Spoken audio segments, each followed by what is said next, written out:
അതുണ്ടല്ലോ പിള്ളേരെല്ലാം സ്കൂളിൽ പോയ ശേഷം ഞാനും ഡോപ്പിയും കൂടി വീഡിയോ ഷൂട്ട് ചെയ്യാൻ പോയ ഒരു ദിവസത്തെ നമ്മളുടെ വിശേഷങ്ങളാണ് ഇന്നത്തെ വീഡിയോയിലുള്ളത്. അപ്പോൾ ഡോപ്പി ബ്ലാക്ക് ഇട്ടത് കണ്ട് അതിൻ്റെ കൊതിയിലാണ് ഞാനൊന്ന് ഇട്ടേക്കാന്ന് വിചാരിച്ച് ബ്ലാക്ക് ഇട്ടത്. അബദ്ധം മനസ്സിലായത് പിന്നീടാണ്. കാരണം ഒരു സ്ഥലത്ത് നമ്മൾ വണ്ടി നിർത്തിയപ്പോൾ അവിടുത്തെ ചേട്ടൻ നമ്മളോട് ചോദിക്കാൻ നിങ്ങൾ എവിടുത്തെ സ്റ്റാഫാണ് മക്കളെന്ന്. അപ്പോഴാണ് അയ്യോ വേണ്ടിയിരുന്നില്ല എന്ന് തോന്നി കേട്ടോ. നേരത്തെ എന്ന് പറഞ്ഞാൽ കരിമ്പിൻ ജ്യൂസ് ആരെങ്കിലും വായിൽ ഒഴിച്ച് തന്നാലും വേണ്ടാന്ന് പറഞ്ഞ് തുപ്പിക്കളയുന്ന പാർട്ടീസായിരുന്നു ഞങ്ങൾ രണ്ടുപേരും.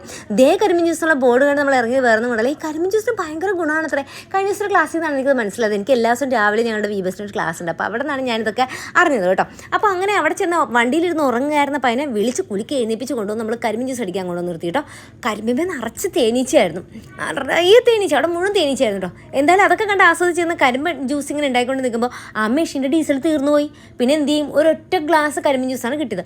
മതി, അത് തന്നെ ധാരാളം. അല്ലെങ്കിലും എനിക്ക് ഈ വലിയ ഗ്ലാസ് ഒരു ഗ്ലാസ് ജ്യൂസൊന്നും കുടിക്കാനുള്ള ആവതില്ല. അതുകൊണ്ട് ഒരു ഗ്ലാസ് കൊണ്ട് നമ്മൾ തൃപ്തിപ്പെട്ടു.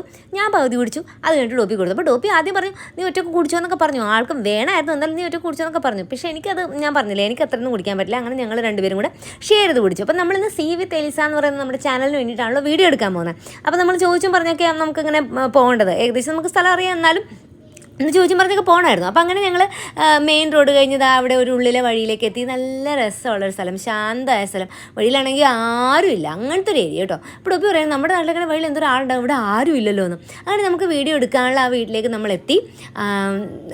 ഈ കാണുന്നതാണ് കേട്ടോ ആ വീട്. അപ്പോൾ ഈ വീഡിയോയിൽ നമ്മൾ അതൊന്നും ഉൾപ്പെടുത്തുന്നില്ല, വേറെ നമ്മുടെ സി വി തെൽസല വീഡിയോയിൽ വരും. അതിനുശേഷം അവിടെ നിന്ന് സംസാരിച്ചൊക്കെ കഴിഞ്ഞ് നമ്മൾ ഇറങ്ങിയിട്ട് ചോറ് കഴിക്കാനായിട്ട് കയറി കേട്ടോ. അപ്പോൾ ഇവിടെ എന്ന് പറഞ്ഞിട്ടുണ്ടെങ്കിൽ നല്ല നാടൻ ഊണായിരുന്നു.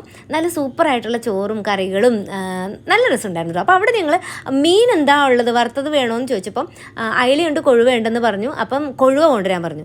അപ്പോഴാണ് ചേട്ടൻ ഇത് കൊണ്ടുവന്നേക്കുന്നത്. അതായത് അലുവയല്ല, സോറി, അയല കൊഴുവ എന്നാണ് ചേട്ടൻ ഉദ്ദേശിച്ചത്. ഇവിടെയൊക്കെ അയലേൻ്റെ ചെറുതിനെ കൊഴുവ എന്നാണ് പറയുന്നത് അത്രേ. അപ്പം നമ്മൾ ചോറൊക്കെ കഴിച്ചു. അതിനുശേഷം അവിടെ നല്ല കിടിലനായിട്ടുള്ള വൈകുന്നേരത്തേക്കുള്ള സ്നാക്സ് ഉണ്ടാക്കുന്നുണ്ടായിരുന്നു. നല്ല സൂപ്പർ പരിപ്പോടെ കേട്ടോ, രക്ഷയിലായിരുന്നു. നല്ല ക്രിസ്പി ആയിരുന്നു, ടേസ്റ്റ് ആയിരുന്നു. കുറച്ചേരം കൂടെ നിന്നെങ്കിലുണ്ടല്ലോ നല്ല പഴംപൊരിയും കിട്ടിയാൽ. എന്തായാലും പഴംപൊരിക്ക് വേണ്ടി നമ്മൾ കാത്തു നിന്നില്ല, നമ്മൾ അടുത്ത ഇനിയുണ്ടല്ലോ നമുക്ക് ഷൂട്ട്. അപ്പോൾ അതുകൊണ്ട് തന്നെ ആസ്വദിച്ച് പരിപ്പോടെയൊക്കെ കഴിച്ചിട്ട് നമ്മൾ അടുത്ത വീഡിയോ ഷൂട്ട് ചെയ്യുന്ന സ്ഥലത്തേക്ക് പോയി കേട്ടോ. അപ്പോൾ അതും നമ്മൾ പോകുന്ന സ്ഥലം നമ്മൾ കുറച്ച് ഡിസ്റ്റൻസ് ഉണ്ടായിരുന്നു. എന്തായാലും ചോറ് കുറച്ച് കഴിച്ചാൽ നന്നായെന്ന് തോന്നി. അങ്ങനെ വരുന്ന വഴിയിലാണ് കപ്പ കണ്ടു, നല്ല പച്ചക്കപ്പ. അവിടെ നമ്മൾ ആ കപ്പയൊക്കെ നിർത്തി ഒരൊറ്റ കപ്പയായിട്ട് നമ്മൾ വാങ്ങിയല്ലോ കേട്ടോ. കുറേയൊന്നും വാങ്ങിയില്ല, വാങ്ങിയിട്ട് കാര്യമല്ലോ. അപ്പോൾ അങ്ങനെ അതൊക്കെ വാങ്ങിച്ച് നേരെ നമ്മൾ അടുത്ത ഷൂട്ട് ചെയ്യുന്ന സ്ഥലത്തേക്ക് എത്തി. അവിടെയും വീഡിയോ ഒക്കെ എടുത്ത് പോരുന്ന വഴിക്ക് മീനൊക്കെ മേടിച്ചിട്ടാണ് വന്നത്. വീട്ടിൽ വന്നു, സന്ധ്യയായപ്പോൾ മീനൊക്കെ വെട്ടി ചോറൊക്കെ തിന്നു. അപ്പം നാളെ കാണാം അടുത്ത വീഡിയോ ആയിട്ട്. അതുവരേക്കും ബൈ. ചാനൽ കാണാത്തവരൊന്ന് കണ്ട് നമ്മളെ സപ്പോർട്ട് ചെയ്തേക്കണേ. ബൈ.